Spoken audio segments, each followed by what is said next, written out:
Bismillahirrahmanirrahim. Assalamualaikum warahmatullahi wabarakatuh. Sa'arifu nafsi ismi Aziz Maulana wa ma ji'tu min Madinati Cilacap wa ma fasli min fasli as-salis fi ta'limi al-lughah al-arabiyyah C. Aku mengguna bi an asraha ilaikum jami'an fit tarihi fil Madinati Banyumas. Jadi saya akan membuat video dan mempresentasikan kepada teman-teman dengan sejarah Islam di Banyumas. Jadi kota Banyumas itu adalah sebuah kota yang diistimewakan para umat Islam di zaman dulu. Dan ada sebuah yang namanya Syekh atau wali yang sangat terkenal, yaitu Syekh Ali Mahdum. Syekh Mahdum adalah seorang kiai yang berasal dari Kabupaten Demak. Dahulu kala beliau datang di telatah, yaitu di bumi suatu kerajaan di Indonesia, dan untuk menyebarkan agama Islam ke Jawa, terutamanya di Kabupaten Banyumas. Sampai sekarang tempat makam Syekh dan Adipati yang membantu dalam memperjuangkan menyiarkan Islam dalam peradaban Islamnya. Tempat wisata yaitu seringkali kita temui, yaitu seperti ziarah ke makam wali. Di komplek pemakaman Syekh Mahdum terdapat 3 makam, yakni di sebelah utara terdapat makam Senopati Mangkubumi yang pertama, sedangkan makam yang kedua, makam yang ada aulanya masing-masing, makam Syekh Mahdum wali yang berdampingan dengan makam Mangkubumi yang kedua. Di makam Syekh Mahdum wali inilah biasanya para peziarah untuk menghadiri di makam tersebut, seperti tahlilan, sholawatan, dan berzikir dan lainnya, khususnya pada setiap Kamis Wage dan malam Jumat. Sedangkan setiap bulan Sya'ban di tempat ini digelar seperti haul. Dengan Syekh Mahdum, wali dan senopati Mangkubumi selain itu, ada kegiatan rutinan pada setiap malam minggu di masjid yang berada di komplek makam, yaitu Simtuddar, seperti memainkan alat-alat musik untuk menggema seperti sholawatan dan tahlilan. Dikisahkan Syekh Mahdum adalah sebuah wali, konon penyebar agama Islam di telatah Kadipaten Pasir Luhur.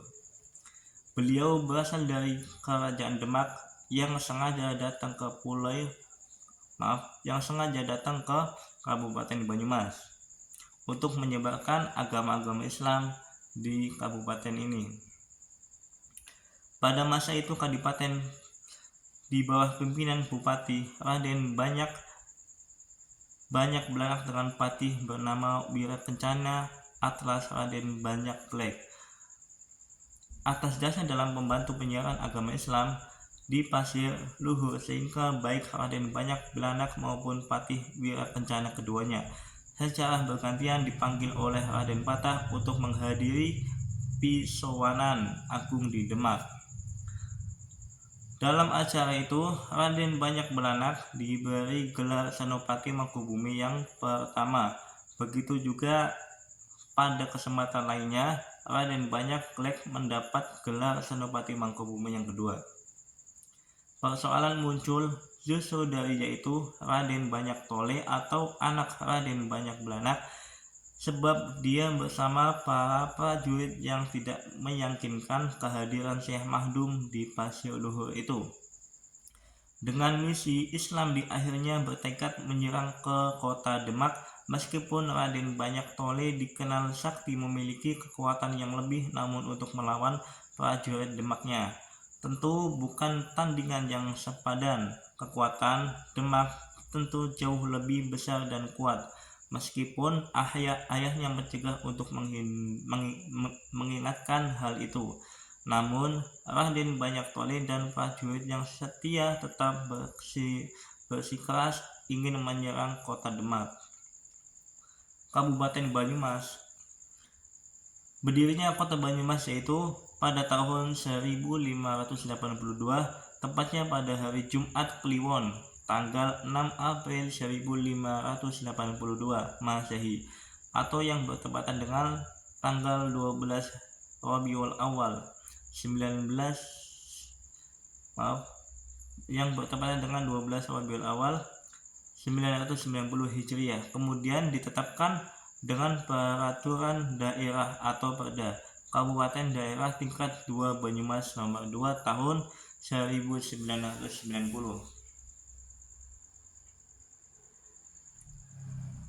Keberadaan sejarah Kabupaten Banyumas tidak terlepas dari pendirinya, yaitu Raden Djoko Hilman, yang kemudian menjadi bupati yang pertama dikenal dengan julukan atau gelar Adipati Merapat atau Adipati Merapat. Riwayat singkat diawali dari zaman pemerintahan Kesultanan Pajang di bawah Raja Sultan Hadiwijaya. Kisah pada saat itu telah menjadi suatu peristiwa yang menimpa diri atau kematian Adipati Wirasaba keempat atau warga utama yang pertama, dikarenakan kesalahan paham dari Kanjeng Sultan pada waktu itu, sehingga terjadi musibah pembunuhan di Desa Bener, Kecamatan Lowano, Kabupaten Purworejo, sewaktu Adipati Wirasaba dalam perjalanan pulang dari Pisowaman ke Palang. Wirasaba keempat atau warga utama yang pertama, dikarenakan kesalahan paham dari Kanjeng Sultan pada waktu itu, sehingga terjadi musibah pembunuhan di Desa Bener, Kecamatan Lowano, Kabupaten Purworejo, sewaktu Adipati Wirasaba dalam perjalanan pulang dari Pisowaman ke Palang. Dari peristiwa tersebut, untuk menebus kesalahannya, maka Sultan Pajang memanggil putra Adipati Wirasaba, namun tidak ada yang berani menghadapnya. Kemudian salah satu di antaranya, putra menantu yang memberikan diri menghadap dengan catatan apabila nanti mendapatkan murka akan dihadapi sendiri, dan apabila mendapatkan anugerah atau kemurahan putra-putrinya yang lain tidak boleh iri hati. Dan ternyata diberi anugerah atau wisuda menjadi Adipati Wirasaba ke-6. Lanjut ya. Dan di situ ada yang namanya sebuah kehidupan politik di Kabupaten Banyumas. Pembahasan mengenai Banyumas sebelum Islam tidak bisa dipisahkan dari sejarah dua kerajaan besar yang menguasai bumi Jawa, yaitu Kerajaan Majapahit dan Pajajaran. Alur Majapahit yang kemudian membentuk Banyumas bisa ditelusuri pada sejarah berdirinya Kadipaten Wirasaba yang pertama pada abad ke-15.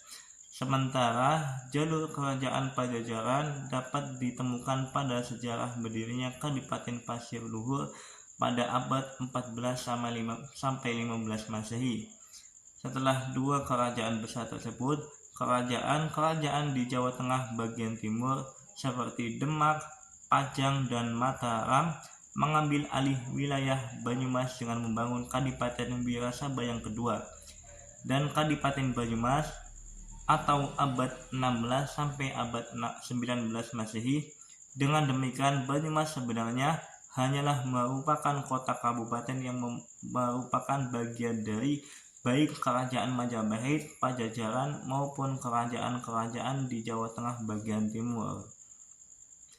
Dalam abad Wirasaba diceritakan mengenai asal-usul Jakakatuhu dan Raden Pakuwon atau Adipati Wirahudaya yang saat itu menjadi adipati yang pertama di Kadipaten Warisaba atau abad ke-15 Masehi. Pada saat itu wilayah Kadipati Wirasaba yang pertama merupakan bagian dari Kertabumi atau Brawijaya yang kelima.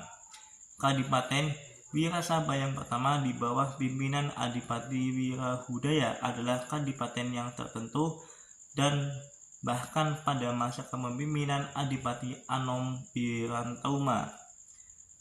Sementara dalam abad pasir luhur, napak tilas Banyumas bisa dilacak pada zaman kerajaan Pakuan Parahyangan atau kerajaan di Pajajaran. Di Jawa Barat adalah tempat pada masa kepemimpinan Prabu Langgawesi Dewa Niskala dan putranya Sri Prabu Linggawestu Ratu Puranajaya Dewata. Dan di sini adalah keempat putranya, yaitu Raden Harya Banyak Catra, yang kedua Raden Harya Banyak Blabur, yang ketiga Raden Harya Banyak Ngampar, yang keempat Dewi Rena Pamengkas. Dari keempat putra Sri Prabu Linggawestu, sosok Raden Harya Banyak Catra atau Lutung Kasarung atau Kamdaka menjadi identitas penting sebagai alat penghubung silsilah Kadipaten Pasir Luhur, wilayah Barat Purwokerto dengan kerajaan Pajajaran. Dan di sini adalah sebuah tokoh yang di Kabupaten Banyumas, terletaknya di Desa Sirau, yaitu yang bernama Muhosis Nur Pengasuhan, yaitu pengasuh pesantren Raudatut Thalibin Banyumas Abdul Muiz Cholil jauh sebelum tahun 1346 Hijriah. Di salah satu wilayah di Kabupaten Banyumas bagian selatan berdirinya sebuah musala kecil yang menjadi sentral pendidikan dan penyebaran agama Islam di Kabupaten Banyumas. Tepatnya di Desa Sirau, Kecamatan Kemeranjen, Kabupaten Banyumas. Tokoh di balik berdirinya musala tersebut ialah Kiai Haji Muhammad Mukri atau yang lebih dikenal dengan panggilan Mbah Mukri.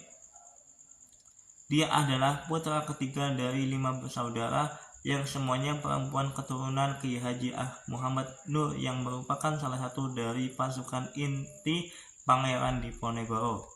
Sebagai pasukan inti Pangeran Diponegoro, selepas wafat makam Kiai Haji Muhammad Nur tidak diperkenalkan untuk banyak diketahui banyak manusia. Sebagai anak laki-laki tertua dari pendiang sang pejuang kemerdekaan, hal itu sangatlah berpengaruh besar terhadap ide-ide yang